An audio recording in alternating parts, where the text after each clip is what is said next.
That's very much the case. Now there's a couple newer ones that I thought were good. So believe it or not, I actually thought that Solo was a great movie.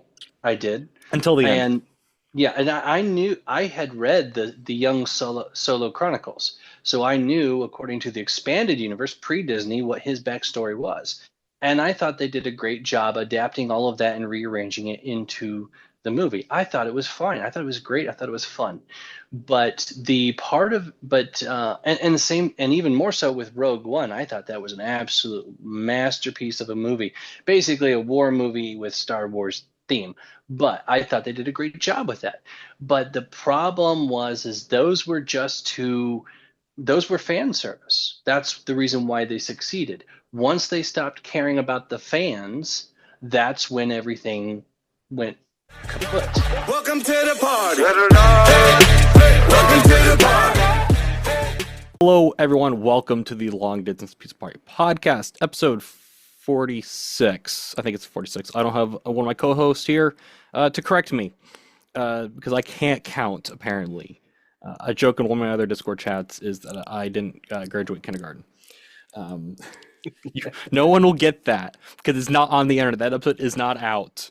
So if you want to go check that out, go check it. There goes my money. That's not what we're talking about. We're talking with Dinx the Puppet, who I just came across, I think, randomly on TikTok one day. I didn't think anything of it. This is before I was doing the podcast, and which you could check out at Pizza Party Pod if you'd like. And I just enjoyed the content. It was just a different format. I think it was. How long have you been doing content? I'm Dinx's traveling companion, so you can call me TC. People usually refer to me that way.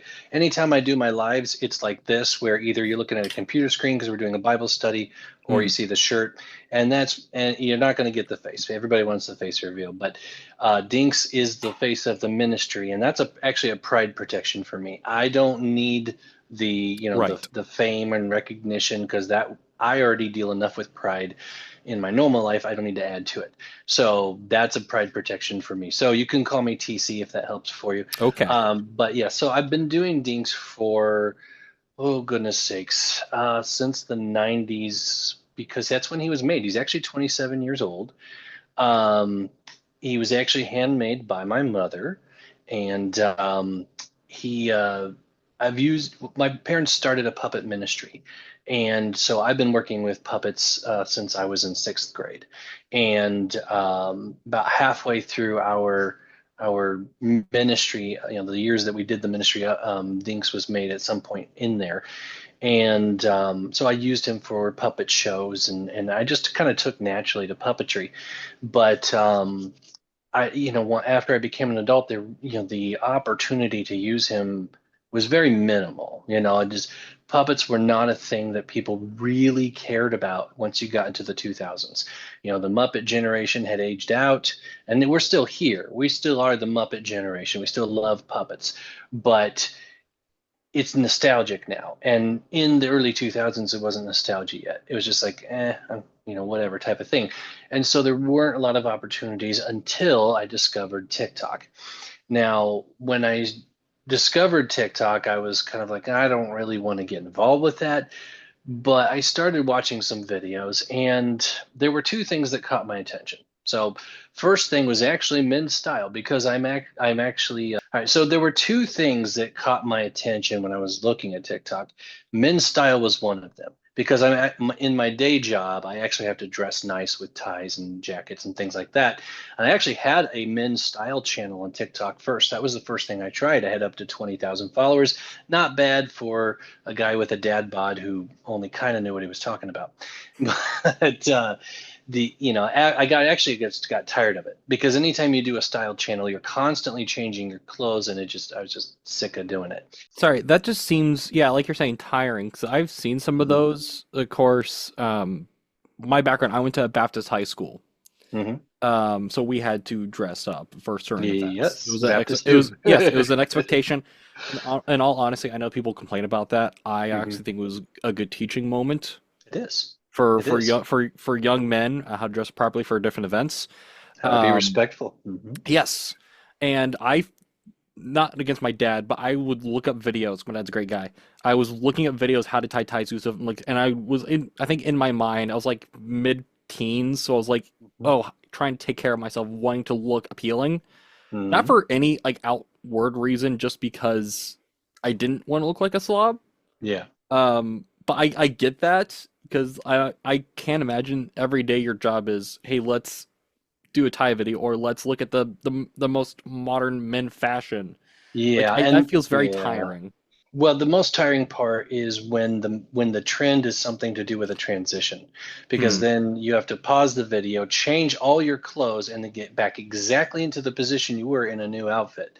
And if it's a transition that requires 3 or 4 changes, yeah, it looks great when you're done, but you just spent 5 hours for something you're gonna get paid 54 cents on. Yeah, especially again if the video does not do well on whatever social Yeah, media platform. That yeah. that that gets frustrating. I understand. Yeah, so that I got tired of really quick, even though it was always interesting. I know more about style than anybody else in my family, but it's just like, who cares? So, but while I was actually doing those videos, I'm still a huge Star Wars fan, and so this was when The Mandalorian was on season 2, and then you had the Book of Boba Fett that came out, and so Star Wars popular, was kind of still hyped up at the time. And I was watching these videos where these Star Wars content creators would talk about things, but they would always get facts wrong. Like I'd be watching, like, no, that's wrong. No, that's wrong. No, that's not what that meant. No, that's not why George Lucas did that. I'm just thinking I could make videos that actually knows what he's talking about because I am a big nerd and I know a lot more about Star Wars than anyone else. And so I actually tried. That was the first thing I used Dinx. I called him Star Wars Dinx, and I started making videos where he would answer Star Wars questions, exactly like the format you see that I'm doing now, but it was all Star Wars based. That's how that started. And so I got to the point where I had over 200,000 followers on TikTok, and I was growing like super, super quick. Was becoming viral. But when I started branching out into the other platforms, so Instagram and Facebook and YouTube, that's when I didn't set up the Facebook account properly. So it was actually connected to my personal account. So someone was actually able to go in and search my posts personally. Yeah. So I've done that yeah, too. yeah. So I understand. So they went and found a post from 2012 where I talked about how I was not in favor of a certain type of marriage, and because that's what was on the docket for the Supreme Court at the time, and just speaking biblically. Did I miss? You missed well, blurry puppet apparently. Yes, very blurry puppet. The green just does not like it. It just wants to blur it. I know, it's terrible. I think it's the background. I don't think your black background blurring is like picking up the puppet. I know, and I have like really weak muscle arms. Ah, there we go. Yes, anybody who's not a puppeteer learns the arm strength it takes very quickly. I thought this would be kind of funny. Hey, if you do that the whole episode, What? We're gonna have to go over some basic puppeteer work. Yes. All right. So first off, you drop your thumb one time for each syllable. There you go. Yeah. And then you gotta Lock. make eye contact with gotta stare right into the camera. There you go. Oh, yeah, there you go. Now you can get the eyes clear. There you go. You're looking at my shoes. See, you gotta keep all that in mind while you're doing that. it's a lazy boy puppet. There's silly boy and then there's lazy boy puppet. There we go. I just can't figure out the voice. Well, I mean, there are some puppets that have some very natural voices. That could work. So I do have a question about the puppet. About when it comes to your content. One of our co-hosts, Dawk, was asking about your Switch, which you've already kind of answered. Going from that, was there a drop off going from the men's wear to the Star Wars to your more theological stuff? Was there ever like a drop off? Like, hey, what's going on with this channel? The drop off was the Star Wars community response to me being a conservative Christian. Ah, Sad. Yeah, so once that'll do it. once they found that out, it was an instant hate fest. I literally got death threats, and Star Wars is not worth dying for. that's that, and especially the state it is in now. Yes. You were like, I'm going to make those death threats worth dying for. Well, if you're going to get death threats, it might as well be for something that's worth it, and God is worth it. That's Yes. that's pretty Amen. much the case. Yes. And so, but I didn't come back right away. I actually took a year off. I deleted everything. At least I thought I did. I shut down all the accounts. I'm just like, I'm done. I'm not coming back. And I stayed off of it for a year, but I had something that people in the ministry know what I'm talking about when I call the ministry itch. You know you're called to do something, and if you don't do it, you feel like you're neglecting something. It's like if you go on vacation and you realize you left the garage door open. That's the feeling. Like I got to do something. I can only ignore it for so long. And so I knew what God was telling me to do. It just was obvious in my mind. He wants me to do the same thing that I was doing for Star Wars, but do it for him instead. And I was like, okay, I can do that, but I don't want to go to TikTok. I don't want to go back there. It's a cesspool full of the worst kind of people. And he's like, that's exactly why you got to go there. Those are the people that need me. And I was like, okay, here we go. And so I braced myself for a wave of hate, but it never really came. I had a handful of people who brought it up, and they still occasionally pop in, but it was almost non-existent, which was surprising to me. I thought it'd be a non-ending onslaught, but it really wasn't. So now I'm in a period of growth again, and things are looking good, but I'm growing on 3 of the 4 platforms. So I am on Instagram. Actually, I have a double the following on Instagram that I do on TikTok, which is really surprising. I've got a decent following on Facebook, and for all of the older people like me, and then YouTube's still kind of low, but that's because Google hates. Yeah, Google also just doesn't like you promoting, or no, it's TikTok doesn't like you promoting any of that on their platform as well. I think they That's laxed. very true. I think they laxed a little bit, but like barely. Mm-hmm. Because I know a lot of people are like, go to the red place. I'm like, I hate using that phrase if I say the red place or the purple place, because some people's not gonna know, or they're gonna be so confused what the heck you're talking about. I don't. You do, yeah. The code language is kind of annoying that you have to use. Like you can't say suicide. You have to say unaliving yourself. You can't say China. You have to say that place in the far east that doesn't like us very much. Stupid things like that. It circumvents the short form content because you have to think of a longer word to say one word, and it's just. We do have a guest question. He's not our other host that usually likes to ask it is not here, and that's his fault. We are the Long Distance Party podcast. Do you have a favorite pizza or a pizza place you like going to? Well, I'd have to say I actually prefer frozen pizza. Jack's Pizza from Walmart. I know it's so disappointing, but honestly, as much as I love pizza, I like it simple. I am a simple guy. I like vanilla ice cream more than any other kind of ice cream. That's just the kind of person I am. Frozen pizzas, I think, have gotten better. I remember as a kid, I think it was I don't know what brand my mom and dad got. They barely got it. It was I think maybe it was Tombstone or the generic Walmart brand. They weren't that great. Now I had a Tombstone the other day. It was like a primo tavern style. Mm-hmm. That was pretty good. I think that frozen pizza quality has gotten better. I mean, think. as long as it tastes decent, it's going to be way cheaper. Doesn't taste like Jack's is a staple in my house. It doesn't taste like cardboard. You're gonna spend $20. I put sriracha on mine. Just a pizza, just one pizza, nothing else is $20. Sriracha. Oh my goodness! Wow. Is that sriracha, garlic salt? Is the sriracha in the base in the sauce, or is it on top of it? No, just drizzled on top. Just drizzled on. I wouldn't say that. Having said that, I had a lobster roll pizza and living in a landlocked state, living in Indiana. That's very concerning when it's fish. Roll.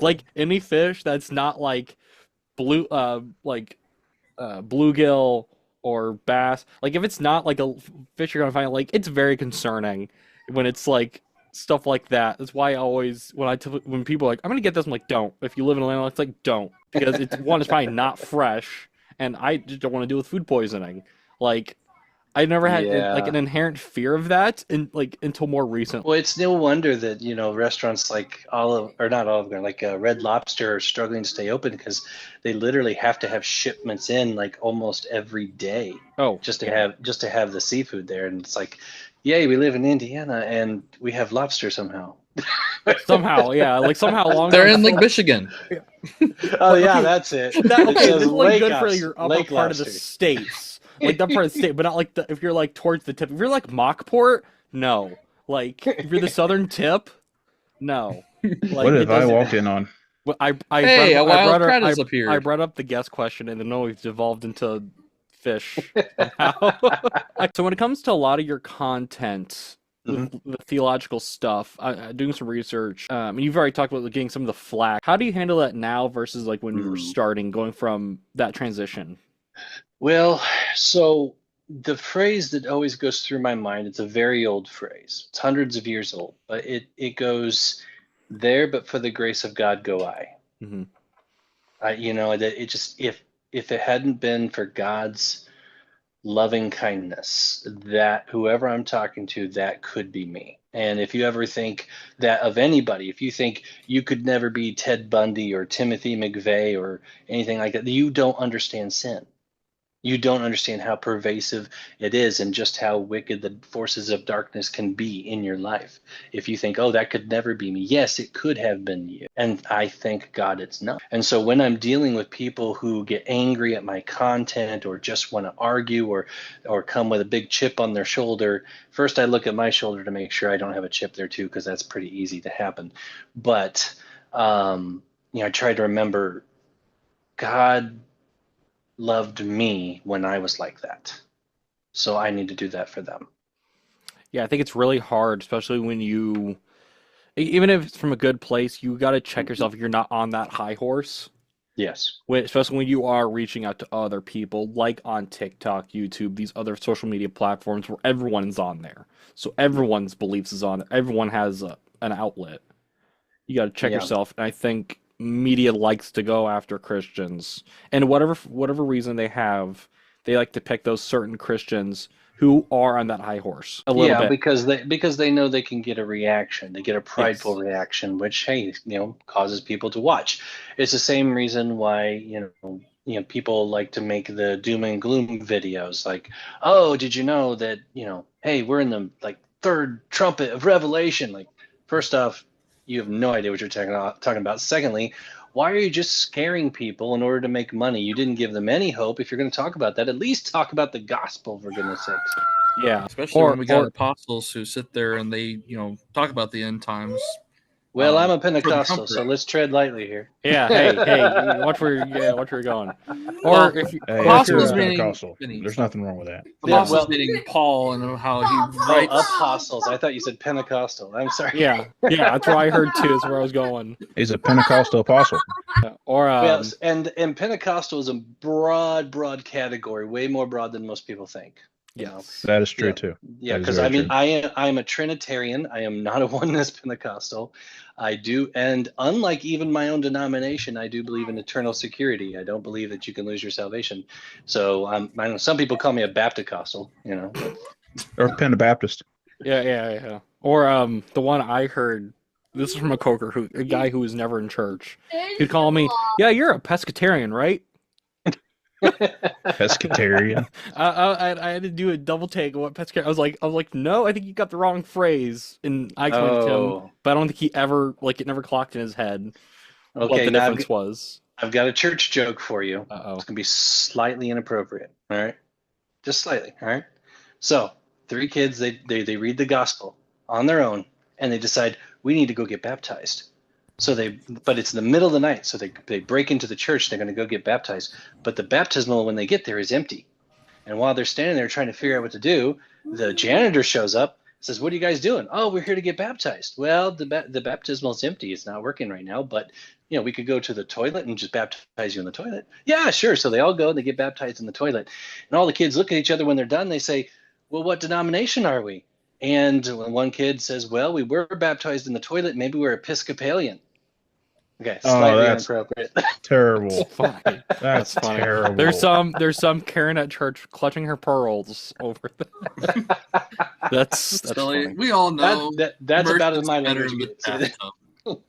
Puppet made a terrible joke. Hey, Yes, hey, you're welcome. people at my church, we used to do it in one of people in our congregation's swimming pool. Whether it's where you're supposed to do it or not, or you should have an actual reserved spot in your church for it. I They're just recommend not a toilet. yeah, yeah, I'd yeah. recommend something as big as what you can, put yourself in. Hey, Well, there's some submersion is a point, yes. yeah, there's some short people at church. There's some smaller people at church. Wow. So this is the dwarf baptismal, and this.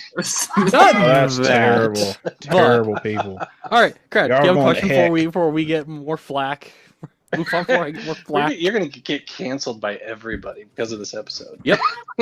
Oh, compared to other episodes, nah, This is we're called good. where we Fair talk enough. about the three things you're never supposed to talk about: Yeah. Politics, politics, faith, and pizza. Yes. Okay, yeah. we cover Very all well. three, sometimes in the same episode. Repeatedly. Yep. So you may have already asked this, but how long have you been into doing, puppetry and doing this kind of medium?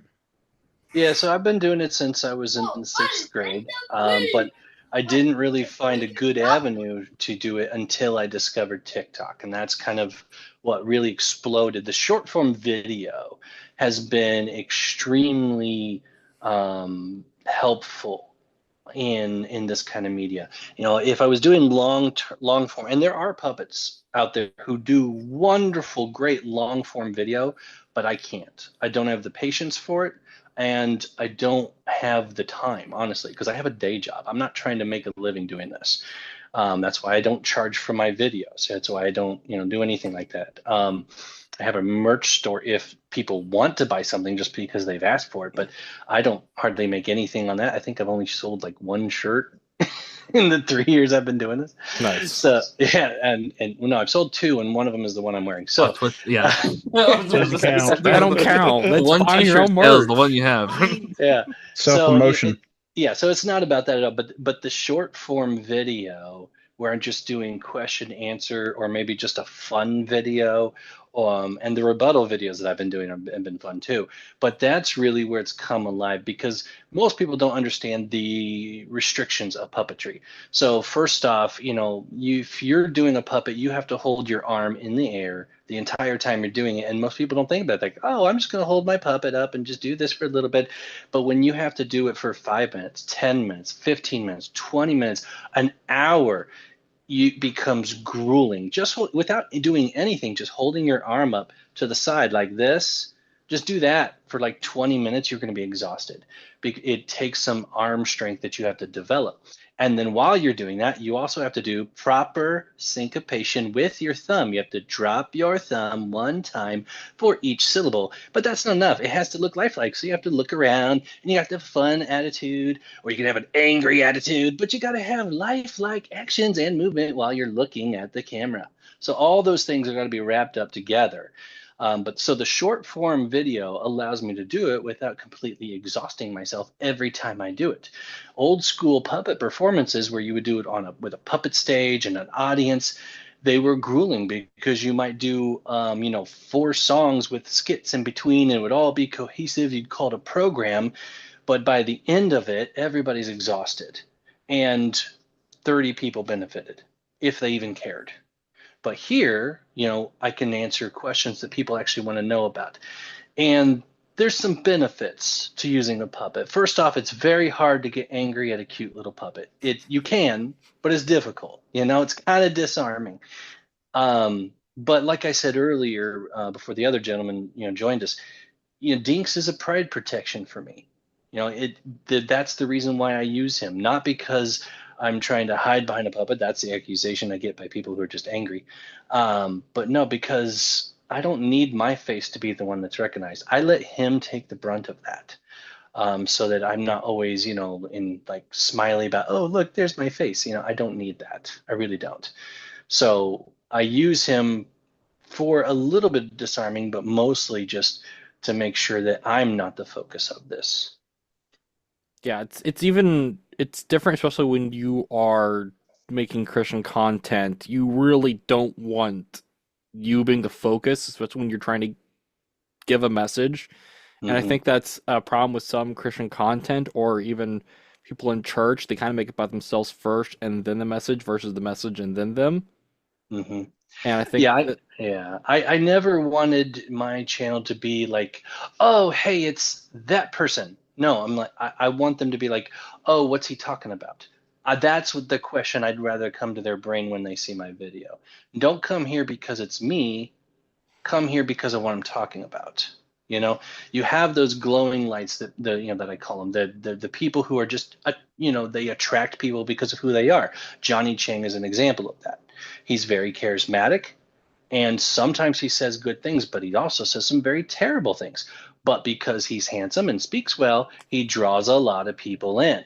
So they go because he's Johnny, not because of what he says. Yeah, it's like recently I was listening to Francis Chan, who is someone my mom's listened to, whatever, and he was recently talking about, I had the mega church, I had all this, and then now he got, like, that's all gone. He has like a small home church. I haven't watched the full video about all what's going on with him, but I think he had that kind of like moment. He did. I think some of it was everyone looked at Francis Chan. What's Francis Chan got to say versus what's the message? Exactly. He figured out exactly what I'm telling you. Any moment, any time where you become the focus, where people are excited to see you because it's you, you failed. And he figured that out. Which is interesting. Do you ever get noticed in public? Or does Dinx ever get noticed in public without the puppet? No, because when I do his voice, it's not quite mine. You know, Dinx's voice is a little bit higher and it's a lot more animated. You know, and so it even though sometimes he can get down here, it's still not quite my natural voice. And so no, nobody's ever really noticed, but that's also because I don't put my face out there. Now, truth be told, you can.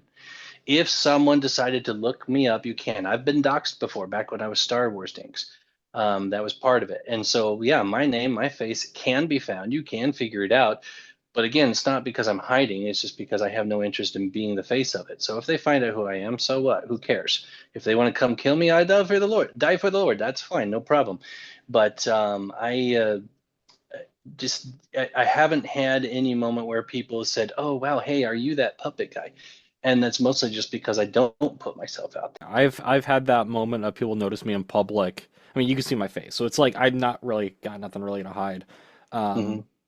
But like with that thing, again, it's more security. Like I don't mention my last name. If you find it, you find it. Like you can see my face. You could just do a Google search. Like Nathan's a common enough name. You'll find it eventually. Yeah. I got nothing to hide, but also I'm not gonna put all my personal information here. Yeah. Like I think people like don't have that separation. They want to know every little bit about someone, especially if, like in the entertainment or like in media, social media stars. Everyone, you need to know every little thing, like something they did like 10 years ago. And it's a little unnerving. Like again, goes back to you're focusing more on the person versus what their message is, whether that's their intention or not. I was going with my thought, and I had another question teed up. That's okay. You can edit. Yes, that's the great thing about we don't edit around here. Obviously, you've never seen our episodes. Yeah, it's part of the fun. Or you have seen our episodes and you realize how bad they are. Now they've gotten better. They have gotten better. Actually, I went through, just as an aside, with the Spotify. I need to do the last couple episodes. You haven't even. Yeah, I think the last episode you did was May 16th or something.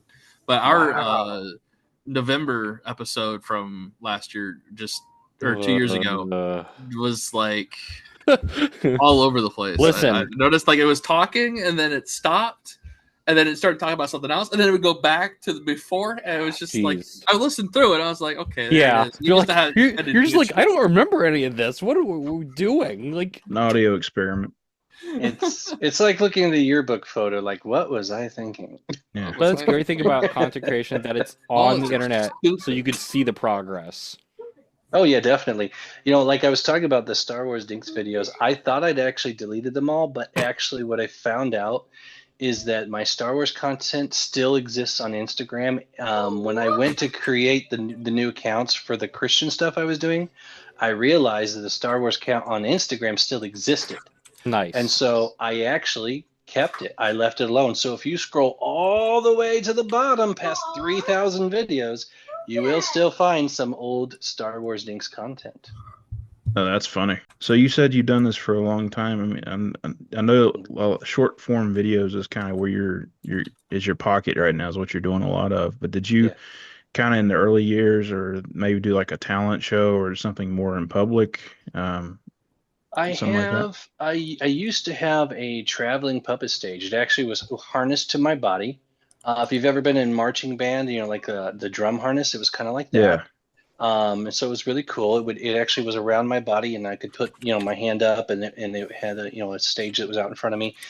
And I could talk to people because I could see through. Like those black hoods where you can see out but they can't see in. That's what the front was. So behind him was black, but I could see out, but they couldn't see me, and so I could be talking to him, and it sounded like the voice was coming from the puppet. It was really cool. But I found a very limited use for it. I could do Halloween parties or church picnics, and I was exhausting myself for no fruit at all. Nobody wanted the puppet to give the gospel presentation. Nobody wanted the puppet to teach the Bible. Nobody wanted the puppet to do anything but be entertaining. And if all I'm here to do is entertain, then what's the point? I can do the same thing by just making you a balloon animal in 5 seconds. I think that's a better thing now, where you can express yourself in any way. There are other people that do puppet work for whatever. Mm-hmm. Yeah, there's whole shows that are like puppetry. Not much, but they are out there. I think it's like you were saying earlier. It's kind of like this, kind of a lost art form, puppetry, because that was, I think, something that was really big in like the '90s, early Yeah. 2000s. Mm-hmm. And I think just with the progression of technology and like that loss of interest, like Muppets, I think influenced a lot of that. I think It some of did. that is lost. Yeah, I'm definitely of the Muppet generation, but I will tell you, if you bring out any old school technology, it really does catch kids' attention now because it's something they haven't seen before. Like if you guys know what a flannel graph is, okay? Yes. That Yes. flannel I know what a board where flannel you can graph is. build the scene. Oh, kids absolutely love it. It's so low tech, it really catches their attention. And so, I've thought about getting one of those and just having a TikTok channel where I just use the flannel graph and make a story. But that's just me thinking about things. But yeah, that's one thing why the puppets are working on the internet, because yes, I'm reaching the Muppet generation, but also there's no puppet programming anymore besides Sesame Street, and Sesame Street's become so secretively liberal that most parents don't even let their kids watch it anymore, at least conservative parents. And so the when you have a wholesome puppet on there, even if he's talking about adult topics, you're more likely to want your kid to watch it. So I get, comments by people all the time. Me and my kids, we love watching you, that type of stuff. And I know what that really means is their kids happen to be next to them and they love puppets. I get it. But, adults love puppets more than kids do. They just don't admit it. But, I've always told people too, my content is not kids content. I talk about everything. I use a puppet, but I still talk about sex. I still talk about racism. I still talk about suicide. And so make sure you know what the topic is before you let your kid watch it. But the appeal of him is, hey, that's different. Well, it's like the Simpsons effect. Like the Simpsons are yellow because that's what was eye catching when you're flipping through channels, Mm-hmm. and you kind of have that effect because it's a colorful, kiddish thing. You're like, oh, what's that? Oh, it's a puppet. That looks interesting. Like Mm-hmm. it's kind of that effect, and I think that's like again going back to this generation being more expressive, especially when these people are making content. I recently went down this rabbit hole of like alternative life YouTube of like people with like the goth scene and everything. Oh yeah. And like that I'm like I'm not into that, but I find it visually interesting and like the history of it. And like I'm like, oh, that's they're expressing themselves in that way, whether they are that all the time or they are just doing it for content. Mm-hmm. Um, but again, that goes back to everyone wants to express themselves in whatever that way they want. It's Yeah. Well, I get comments all the time by people who just happen to have my videos come up on there for you, because the reason it comes up is not because they're interested in puppets, but because I'm talking about some topic that they have watched videos on. So if they're an atheist and I'm answering an atheist question, you got this battle-hardened atheist who hates God and wants all Christians to die, and suddenly a puppet comes up and starts refuting everything that they have always believed. Like, what the crap? How did I end up here? And I literally get those messages, and some of them are very polite about it. They're like, man, I don't believe a word you say, but this is awesome. And I'm like, well, hey, I appreciate your honesty. That's funny. Yeah, I mean, I can't even tell you just the wide variety. I've looked at the demographics of my followers many times, and so it actually tends to be that it is 60% male and 40% female, but the primary age range is actually 27 to 37. Right in there. That's the primary age range. You're welcome. Yeah, 29. you're welcome. Hi. Do you all five of his accounts follow me? Yes. Yeah. Do you find that hard, especially when you know kids are watching? That make you uncomfortable a little bit when you are talking about that more mature subject? No, because that's on the parents, just like it should be, as far as I'm concerned. Yes. It's no different than if you take them to church. If there's a reason why what the pastor's sermon is going to be today. If it's in the bulletin or he mentions it the week before, or hey, we're in this series this week. Today we're talking about blah blah blah. Well, if you don't want your kid to hear blah blah blah, send them to the kids section. Exactly. And so that's the way I look at it. It's like it's so easy just to swipe. So it's okay. You can save it, come back to it, watch it later. You don't have to watch it right then with your kids with you. And I'm not offended by that. I want them to use that discernment. Now, there are some hard-hitting topics that maybe the kids are ready for. Maybe they'll think about something that maybe they need to think about, like being, if I have to talk about adultery, I don't just get right in people's face and be brash about it, but I'm not going to pull punches either. So maybe they need to know how important it is that our relationship with our spouse mirrors that what God's relationship should be to the church. That's how I would talk about it. And so like, oh, okay, maybe my kid can hear that, So it just depends. I'm never really an in-your-face going to say something for shock factor type of person. So there's a lot of adult topics that kids would be perfectly safe listening to. But if you have a problem with what I start talking about, well, the main thing, though, is that I always put the title first, or almost always put the title first on the screen. So you're going to know what it's about before I get into anything concerning. Yeah, I do our kids ministry, and we a couple months ago, we do like the family Sunday, so all the kids are with us. It's that way everyone that helps out can be there in the main service. We do rotate out, but it's nice we all can be over there, and the kids get to know a little bit of taste what it is. And there is that problem of like, oh, what if pastor brings up something a little more serious, or with the sermon something else gets brought up. There is that, but again, JL's tent peg. Yeah, if we bring it up in church to scare a kid, they're like, what's that? Like, there needs to be that barrier. I know there's a couple kids in my church that don't go to the kids ministry often, and I see them all the time. They're there every Sunday, Wednesday, and I'm like, you might want to go next door because we're talking about JL's tent peg, or we're talking about, something more serious. That's why there should be separations of different classes in church, and unfortunately, some churches don't have enough people that have felt that need where they have that separation of different classes for your different age groups. Yeah, unfortunately, and it all depends on one, God calling a person to do that; two, the drive to want to do it, and the people actually wanting to be there. Well, and the other thing, when going back to talking about the content that I do, is if it's concerning that the kid listens to it, the parent should be there with the kid anyway. So if I happen to catch a kid that is watching videos on their own, I am the least concerning thing they could hear if they're on TikTok by themselves.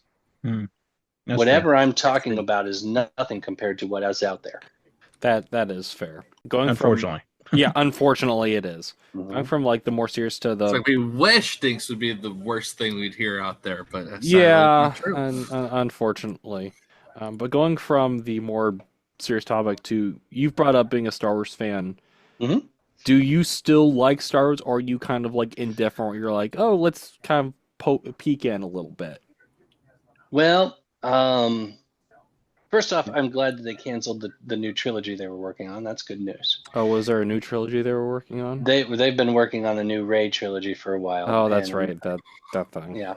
I'm glad they canceled that. I heard nothing of it. The thing with Rey, the unfortunate thing with Rey, she could have been a character if they hadn't attached all that baggage to her from the previous trilogies. Well, If they I think separated her from all of that. I think actually, honestly, I really liked her character, like her persona. I think she could have pulled it off better if she'd actually had flaws. I think that was the She's biggest a Mary issue. Sue. She wasn't the Mary She's Sue. a perfect Mary Sue, and Yeah, and so and that comes from who was running the show. When you have an all-female staff and they wear shirts that say the Force is female, you know where everything's going to go. And so I don't have a problem with the female lead. I thought she would have done an amazing job, but there's always something about struggling to get to a better place. That's why Tony Stark worked as Iron Man, but Ironheart sucked. It's also I just went and saw Fantastic Four. I just went and saw Fantastic Four today, and a lot of the baggage with that was, there's going to be a female character in it. One of the characters is female, and in it, it was refreshing because they weren't like it seemed like in the trailers and some advertisement where they were going to be like pro-feminism. The woman is the strongest character. Like it wasn't like I think there was a weird thing in advertisements and what was being said and behind the scenes, but like they contributed to the plot. They weren't annoying. They weren't like a Mary Sue or a damsel in distress. They were their own strong character, and unfortunately, that became the problem with the Star Wars movies, especially with Rey and a couple other female characters. That there were just people in the writing rooms where they were the weakest part of that. And unfortunately, like the rest of the cast wasn't helping build that character up because there was nothing for them to build up. The problem with Disney is that they fired everybody that had been around since the 90s or 2000s that knew how to write a story. So the only people that are left are people that know how to write a sermon on liberalism. That's all they know. Everything has to be a sermon on why you're bad and you need to change. And so that's why they can't write a story to save their lives, because they got rid of everybody that knew. Oh, sorry. I didn't mean to cut you off. That's fine, go ahead. Because why? I said sheep without a shepherd, but with opinions. Well, every sheep has an opinion of where he wants to go, but that's why the shepherd has a rod. That's a good point. Like I appreciate Star Wars, but I like certain parts of Star Wars. Like I could care less about any of the Skywalker stuff. Like he's a okay character in the first 3 films, and then they just want to make him a hermit. Kind of ruin him a little bit. Like there's strong stuff in Star Wars, again, like you were saying, writing the last like 10 years, 15, less than that, of these liberals and these other people with other ideas want to come in. And it's not even like Star Wars ideas, it's just stuff they shoved into Star Wars. Yes. Yeah, that's very much the case. Now there's a couple newer ones that I thought were good. So believe it or not, I actually thought that Solo was a great movie. I did. Until the end. And I knew I had read the Young Solo Chronicles, so I knew, according to the expanded universe pre-Disney, what his backstory was, and I thought they did a great job adapting all of that and rearranging it into the movie. I thought it was fine. I thought it was great. I thought it was fun, but and the same, and even more so with Rogue One. I thought that was an absolute masterpiece of a movie, basically a war movie with Star Wars theme. But I thought they did a great job with that. But the problem is those were fan service. That's the reason why they succeeded. Once they stopped caring about the fans, that's when everything went kaput. Yeah, it's very unfortunate. I think that's like Rogue One was kind of like something like, oh, I like Star Wars, and like kind of liked it, but like that one was like, oh, I like a lot of the aesthetics in this movie, and then you get into the sequels, and I'm like, oh, there's fun stuff in the first one, even though it's kind of a copy of one of the movies, and then all of that got thrown out. Anything that was interesting in that movie just got out, and like they felt like different characters. Yeah, honestly, the best Star Wars that's out there, in my personal Star opinion, Wars Christmas special is Clone Wars. Yeah, not that. Is Clone Wars, honestly. Clone Wars is very much like Dinx, where you're expecting it to be made for kids, but it ends up being on such an adult level. Do you get to, with a lot of your theological breakdowns and comments and everything that you all your videos, do you get to show a lot of that nerdiness? I know on YouTube I saw one of your videos was like Christians and Jedis. You get to do some of that parallelism in Yeah, there. well, that was specifically by request. So there are a lot of my old fans have surfaced, like my videos are showing up, like, oh, hey, look, Dinx is back, and that still happens even after 2.5 years of being back as Dinx. But and so occasionally they will ask. I don't do it intentionally, and quite simply for a couple reasons. First off, I don't want to be known as Star Wars Dinx anymore. That time's done. So if someone asks, like we're having conversation now, yeah, I'll love geeking out with you guys, and I might even make videos like that per request if I think it's fascinating, as long as the point is still Jesus. But I don't want to detract from what I'm doing because I want to be a nerd. They need. If I'm a nerd, it's a nerd under Jesus. That's the main thing. And so while I can do a lot of nerdy stuff, and I definitely make nerdy jokes, I don't do content just for the sake of, hey, I want to do a Star Wars video. No, I'm not going to do that. Yeah, I think there's that balance of your nerdiness with your Christianity. I think there's some people. There's a can't say this word, non-denominational. It's a word I struggle saying. Non-denom. Yeah, they do a going to the movies, and I'm like, part of I feel like you are trying to get more people, but also how much of the message is actually there, or are you just sugarcoating it to get other people to come?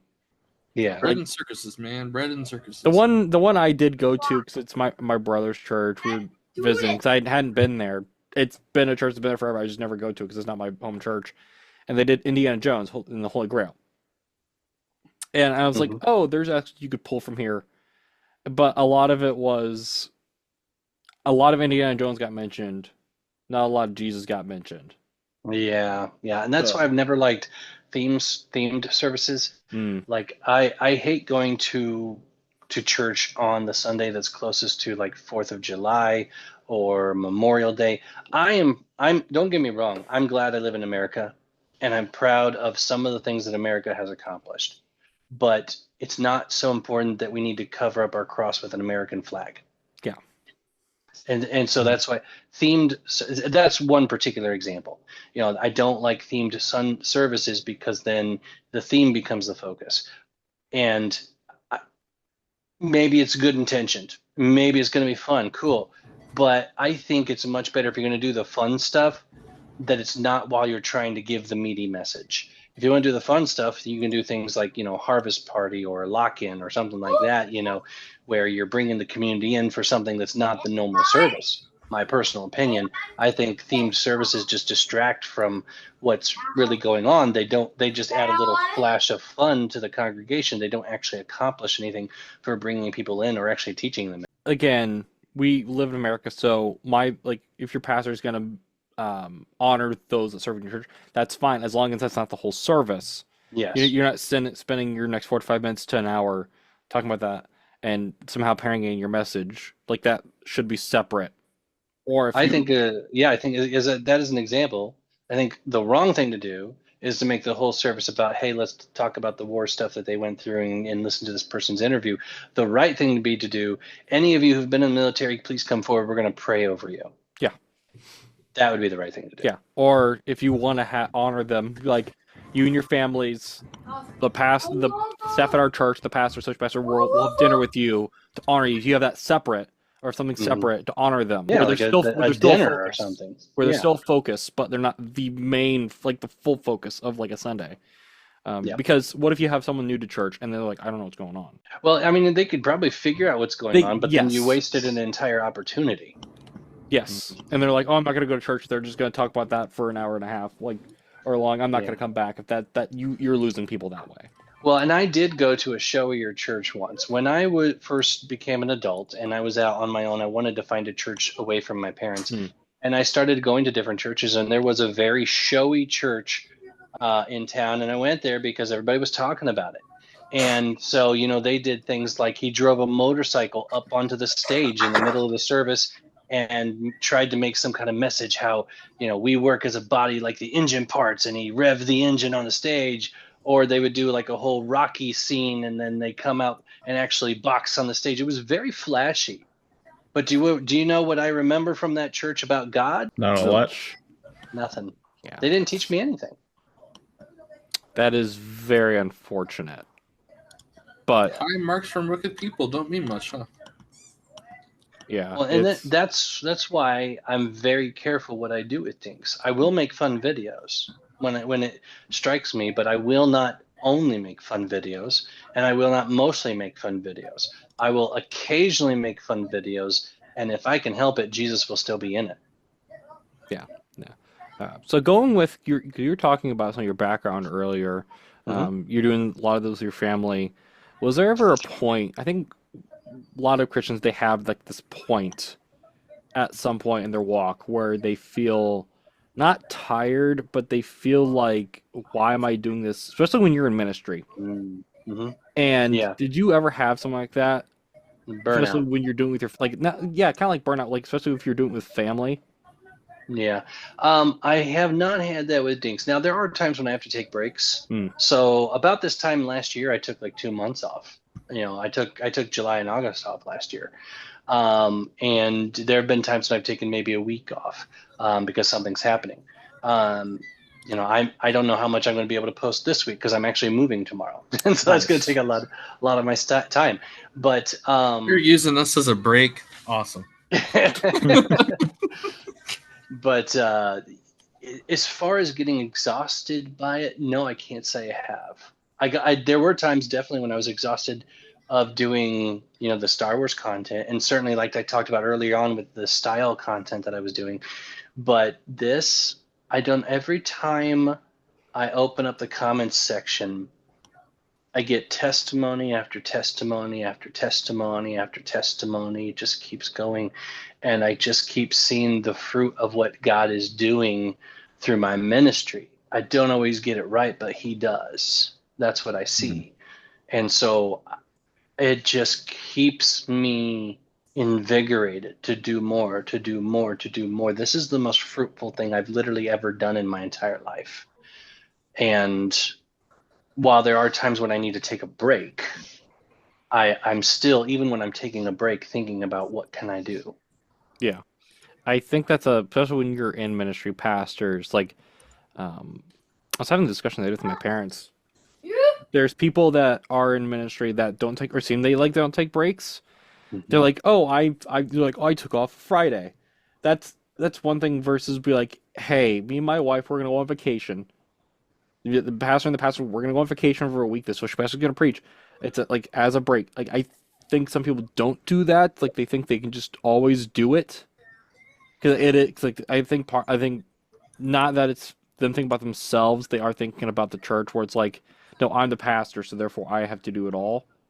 When when the church is a body, and there are people to fulfill that. Like, yeah. Well, to quote someone who died recently, John MacArthur once said, "Yeah, shepherds don't make sheep. Sheep make sheep." That's the way he said it. It is the congregation's job to build the church. Yeah. You're to go out and make disciples of all nations, right? And so the pastor's job is to show them how to do it. I remember a very important conversation I had with my dad once before he passed. He was just getting into his faith for the first time in his life. We'd always been church people, but he was really genuinely getting into his faith.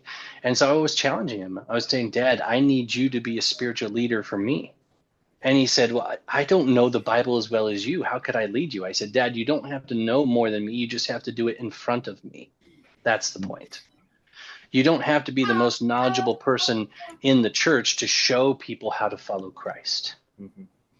And that's what a shepherd should do. Yeah. I have this discussion with my brother. My brother, he went full Baptist. Grew up Pentecostal church, went full Baptist. He went to a seminary school. He's going to be a pastor at the funding of the school we all went to, the church there. But he was like, "Oh, to be a preacher, I had to go to school." Like and one of the favorite people he likes talking about is Dwight L. Moody. I'm like, Ben, do you not understand? Dwight L. Moody didn't go to school. Didn't go to a fancy Exactly. school. I was about to say that. Like, he may have started a school, but he didn't go to a fancy school. That's not how that started. And he kind of like, whoa, I'm like, no, you can't pick and choose. That's not how this works. Like, I get like his well intentions, like he wants to know more, but you could do that on your own. But like that school is a tool. It is a little misguided, but like there are people he is reaching. Like there's a lot of people that church reaches, that some churches around here I wish would, including my own church. So it's like, yeah. Well, honestly, what I wish churches would do is recognize the mission field that social media is, and instead of just saying, hey, we're going to do this corny video, how about actually sponsoring people to be social media like missionaries? Yeah. How about, and like, absolutely, we should still do classical missions. You should still be sponsoring missionaries. Don't get me wrong, but do you realize that if you don't, gave someone like $10 a month as a church and said, this is our social media missionary, you would literally be funding their entire thing. $10 a month would pay for like everything I have to do. Yeah. Something like that. I think we should have social media missionaries, in my personal opinion. That's how I view myself anyway. Yeah. Well, social media for some churches, and unfortunately, there are older people in church that don't understand that. And that's when the younger person should step up and be like, "Hey, here's something cool we could do."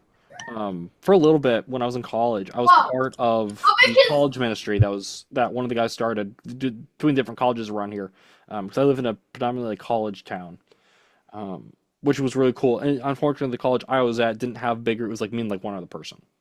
Mm-hmm. Unfortunately, but there's another college that was across town that had more people, but a lot of that was built through social media. Like, if again, like you're saying, if churches would do that more, but also again, you have to have that young person that is willing to do it and has that calling. If you just pick someone random out in the church, like, hey, you know social media, they might not want to do it. Like they're like, I don't feel comfortable just talking to people on the internet. Like, there has to be that calling. Right. Well, and so what I would say is you find the people who are already doing it and sponsor them. Yeah. That's my suggestion. Like there are some really great Christian content creators that I would immediately recommend to people. I like example is Mike with True Christian Ministry, if you're familiar with him. He does phenomenal work. He cares more about the gospel than anything else in his life. And I would recommend him highly to any church. Hey, go sponsor him, because he's actually bringing souls into the kingdom. So, I would say find somebody who's already online doing it and let them represent the social media missions part of your church. Fund them, push them out to do the gospel even more. Yeah, a lot of people think missionary works across the sea when it could be in your own neighborhood. Like, that's where it's needed right now. Yes.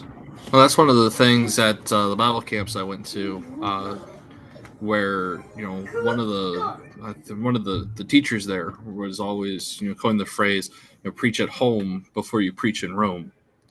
And just to the sentiment of the fact that if you're not going to be busy preaching in your neighborhood and where you're at right now, and you're not doing that right now, then don't kid yourself into thinking, oh, I would do it if I went overseas. Like, don't do that. Yeah, no. Yeah, well, and the missions has been misunderstood probably since the 70s or 80s, because by that time you had things like missionary night. I always dreaded missionary night at church because it was a long, boring slideshow about here's us at the airport. Oh, Sister Susie lost her bags. Yeah, those are sticky notes. Those are what was that? Great. No, Crad, what are you doing? And just it was so tedious because all they did was talk about here's what we were doing that's exactly what you do in America, but with less money. And they weren't reaching people. They weren't going out to the lost. They're just like, we're doing this in the church. Well, you could do that in America, so why are we paying you to do that over there? You're like, if all you do is stay in the walls of the church and have church, you're not actually doing missions. I actually like. It's kind of funny that you say you don't like that. But I guess maybe I didn't as a come from kid. different. Right. Well, yeah, you don't like much as a kid in general. Especially in Finding church, out you're with my just like, 5-year-old. you're It's like, like, I don't want to oh, go to church. It's you're boring. like, It's like, Brother no, come McGruff's on. gonna speak. All right, like, yeah, no, But it's not. I was gonna say my congregation is pretty blessed to have a substantial amount to be able to give to other places, and so our 4 elders, kind of, vet the preachers that we have on our payroll, as it were. And so there's a handful of people that we support in this country, and then there's a handful of people we support globally, and it's always really cool. When to me it's just fascinating when one of those people come over and for the purpose of saying, oh, this is kind of giving like an actual report that evening, that Sunday evening when we come together to talk about the community that they're a part of. And they do focus more about like the stories of the brothers and sisters overseas, and some of the things like some of the hard-hitting things that they're actually giving stuff up in regards to their family, because of this situation. And just hearing about that is just, something that's always been extremely encouraging to me. But I could be weird, I suppose. Well, no, I do love that now, but I'm just saying maybe we just had bad missionaries at our church. I don't know, but you had the boring ones come to your church. They talked about everything that we did at our church, yet we were paying them to do it overseas. There was no outreach. It was just, here's Sunday service. That was all it was. And so I'm glad you had better missionaries than we did. I'll just put it that way. They actually went out. But like one of our more serious things too, especially in some of like the poorer countries. My father went to the Philippines recently for a couple weeks. And so when he came back, he gave kind of one of the this is how the trip went, kind of a thing. And we decided it's biblical because of the the missionary reports and stuff that Paul and Barnabas give towards the end of their thing when they come back to Antioch and whatnot. But what I guess one of the stipulations that we try to do when we go into those areas is to to kind of enforce the idea that you guys are a part of a different culture. You guys are in the country that you are.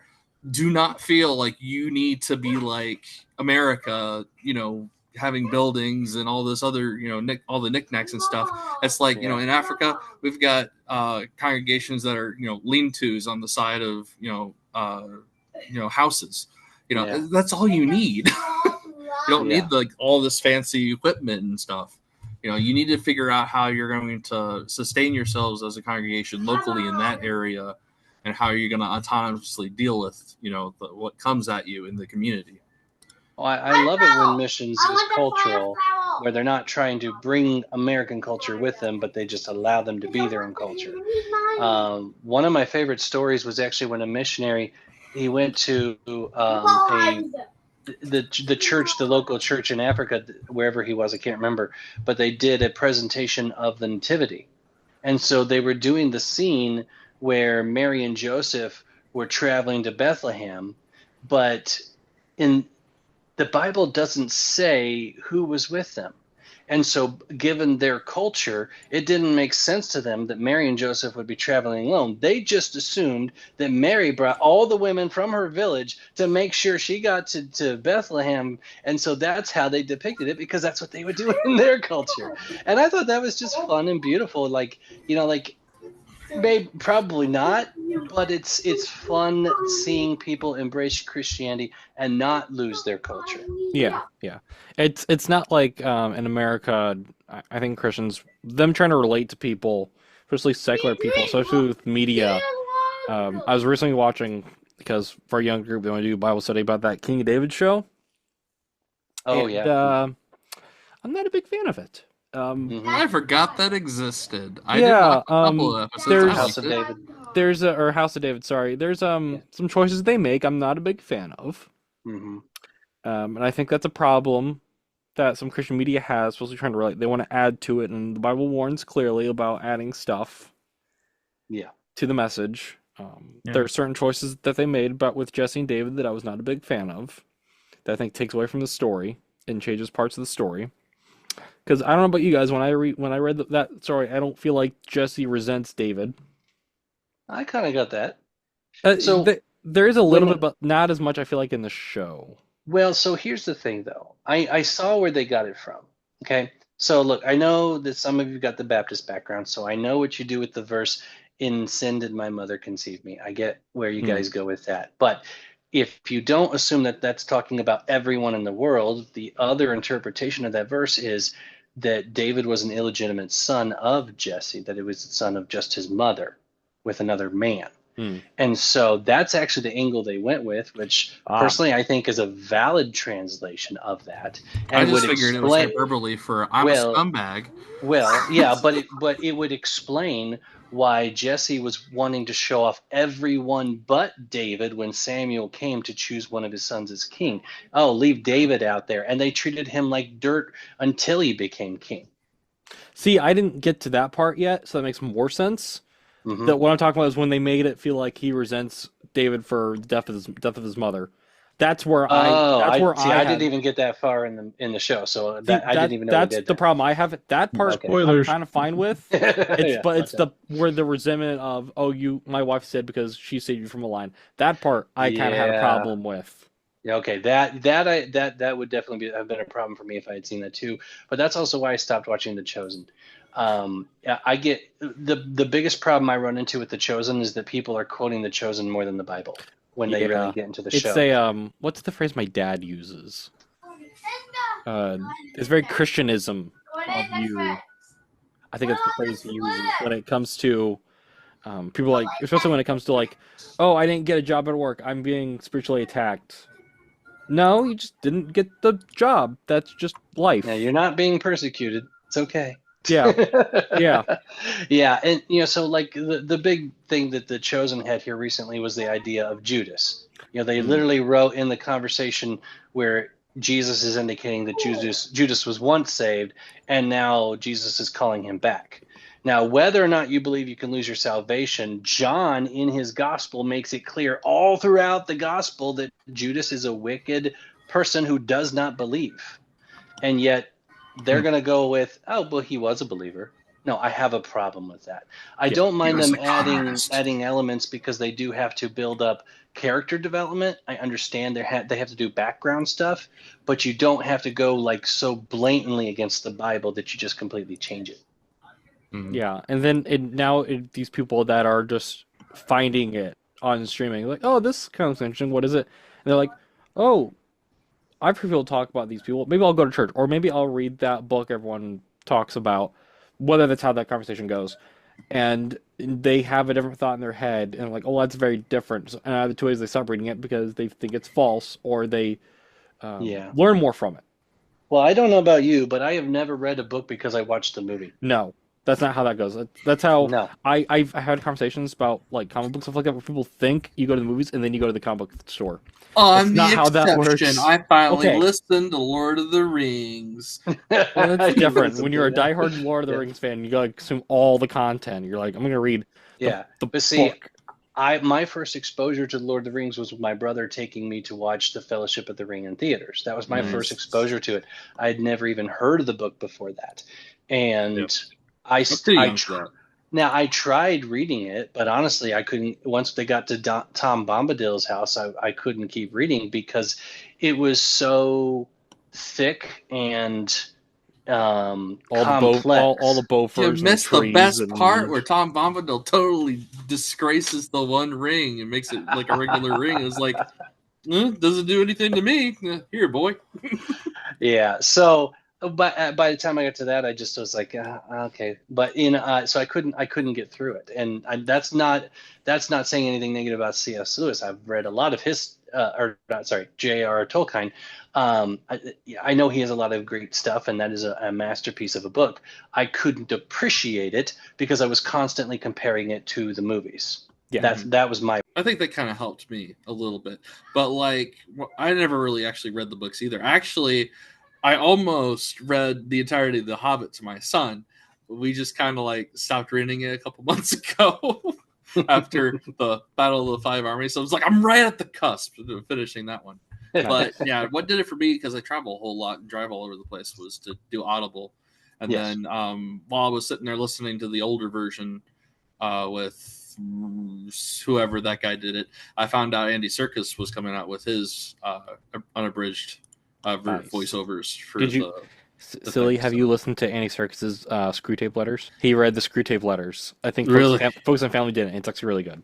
I can't remember who the reader was for when I listened to the Screw Tape Letters, but they did a great job, whoever it was, and I believe it was on Audible, so it might be him. But goodness sakes, it was really, really good. He really threw his voice into it. I gotta look at that. And this is when I listened to that. It was on Focus on Family. We were playing the radio. Oh wow! On one of our local stations, and this is before I knew who Andy Serkis was for being Gollum. Like those movies are around, but like before I got into them, like did Gollum. He's done, of course, we know him from Marvel movies and other projects he's been in. Oh, he's done so much. Like I and now whenever I hear his voice, I actually almost so my school we had to do competitions. I almost did an expert from Screw Tape Letters for a school competition, but then I realized I'd have it memorized. And that's where my problem came because I have a hard time memorizing certain stuff, so that became a problem. And then I switched it actually to flannelgraph. So I do that. Ah, beautiful! You knew what a flannelgraph was. Yeah, it was. That was my my grandpa or my great grandpa. My family background, a lot of them on my mom's side are missionaries, so he would do flannelgraph. Him and his wife. So I actually have Flannelgraph was the true first gen iPad. Just so you know. My mom keeps all of his old flannelgraph stuff. That's the first thing she took when he passed away. She has all of that, so it was kind of nice being able to use it. Fun. So all of his stuff, all his stories. He has a booklet full of old like Rudyard Kipling stories. So I pulled from a lot of that. So that was actually really fun. I'll confess, my congregation uses the flannel graphs too. They're awesome. I mean, who doesn't when you're younger, right? Yeah, they're fun. It's like those magnets that you do. You like put the clothes on the people, like those magnets in your fridge or something like that. You know what I'm talking about? You have like the firefighter magnets, so you put like the firefighter gear on or stuff like that. Bring it with anyone, or is that just me? We just like making you feel awkward. Okay, that works. Thanks, Crad. I appreciate it. You're welcome. Not a problem, man. I got your back. I don't know. Want to tell them what I was joking about the other day with having a face reveal? No, I was actually kind of surprised. You don't remember? No. Oh no! I remember the Lego conversation we had in our Discord. I remember that. I think you'll appreciate the Trinitarian thought process that I had when I was like, we could ask Dinx to show us the Father. ... Oh, that's horrible. That's horrible. It took but me funny. a sec to there. You go. I could probably come up with some kind of great joke video for that. I probably could. There you go. There you Maybe go. come up with Darth Vader. Whoops, wrong father. He's not really your father. No. We'll put you on that show. What was that show where they were like, "You're not the father" or whatever that show that was from like 20 years ago? Maury Povich. Was it that? I don't know. Yeah, you are not the father. You are the father. Yeah. That's funny. It's like paternal court or something. Well, believe it or not, Maury Povich used to do a lot more than that. He was a full-fledged talk show, but that was what got the ratings. So that's what he eventually became, was just, who's the father. It's the sad testimony of his life. Hey, if it makes the bread and open the bakery, I guess. Yeah. But even bakers get tired of smelling bread every day. Yeah, I know. Yeah. Tell me about it. I work at the Especially when the Subway. bread I used to work at a doesn't Subway, so... You know then. That's not even real bread. No, it's not. Consistently bring up. It's too much sugar. The UK is like, that's not bread. Get that out of they here. do a lot. You can do it with a lot of stuff, silly. Cake. There's like, yeah.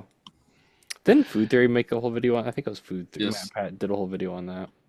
Well, even the Hawaiian sweet rolls aren't really rolls.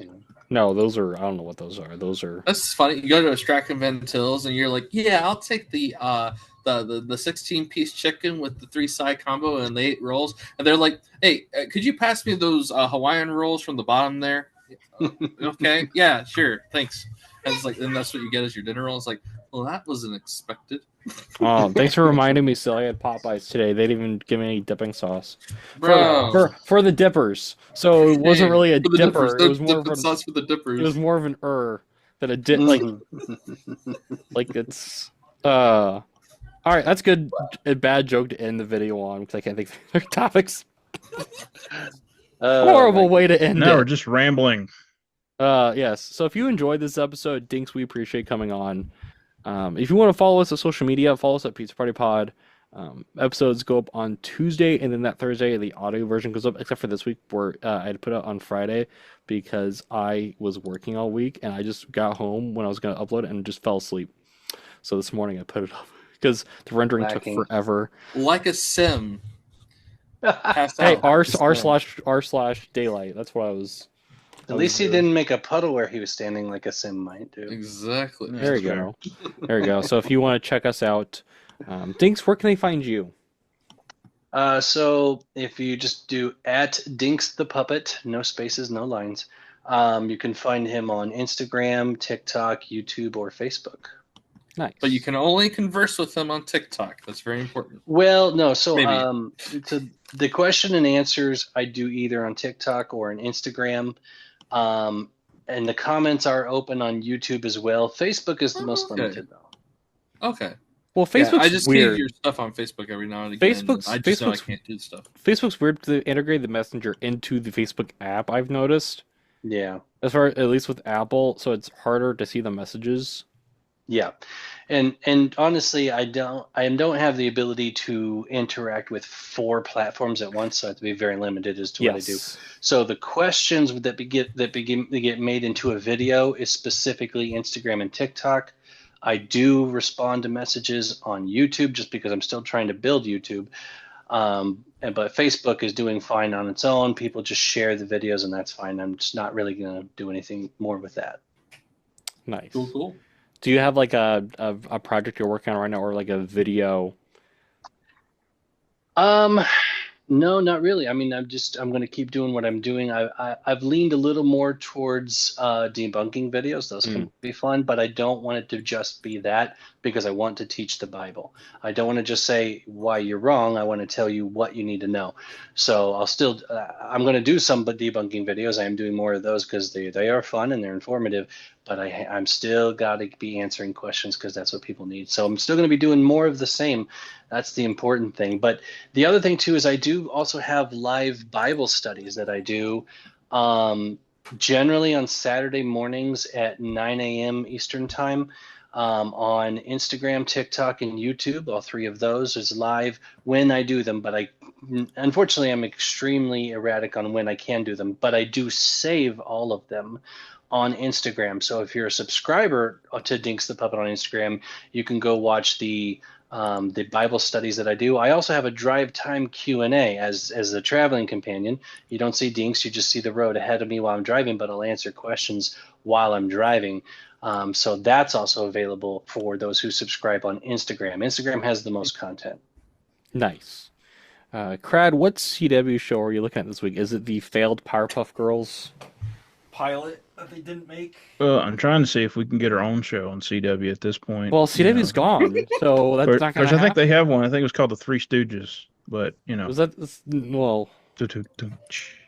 Wow. Did the CW air Three Stooges? No, it's a joke. It's okay. Just I was go gonna to say, bed. I was like, You'll be fine. I don't know why it's funny, but I knew. No, it was I was like, sort of what joke. He was trying to do horrible something. Three Stooges CW show did they make? Never mind. I know. I was making going. a joke as well, and they just went All both right. over our heads. Well, we have to have a good idea out there. So let's have a Powerpuff Girls crossover with DC where they fight Darkseid. Let's have that. Honestly, There I'm you go. surprised they haven't. With all the Hanna-Barbera crossovers they didn't do anything with Powerpuff Girls. I'm really surprised. They did Hong Kong Phooey, but they didn't do Powerpuff Girls. Powerpuff Girls, Scooby-Doo Missed. crossover. Let's go. Again, I mean, that's another. If the Avengers were on Phineas and Ferb, why not? Come on. Hey, Yeah. Avengers recently just teamed up with Ultraman, so like. Oh, well, there you go. What about that Phineas and Ferb season 5, man? I haven't seen it yet.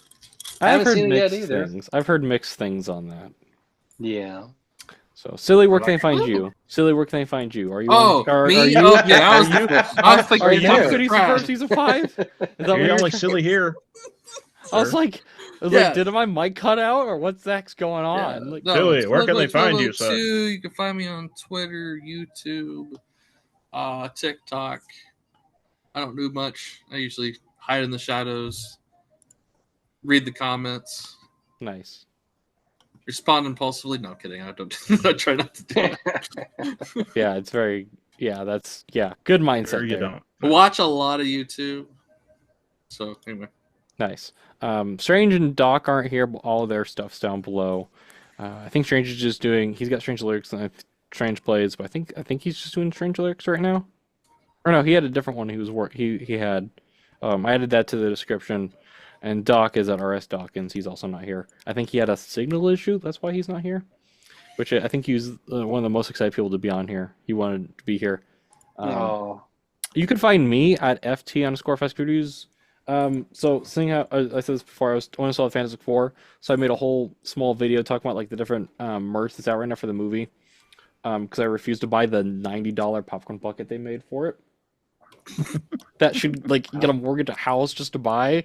Jeez Louise, like ridiculous. It looks cool, but I don't want to shell out like $90 something for it. If that at that point, just give me the movie. Just give me a free ticket with it and a drink. At that point, you're making me spend a bunch of money. yeah. All right. It's ridiculous. So, like every episode, there's 3 things we don't talk about. Silly, isn't it? Pizza, politics, and I guess this week puppets. Puppets, politics, and pizza. There we go. There you go. Triple But P. they go. definitely don't mix, except that everyone eats pizza, everyone has to live under politics, and all politicians are puppets. There we go. There you go. There we go. Hey, there are pizza puppets out there. Welcome to the party.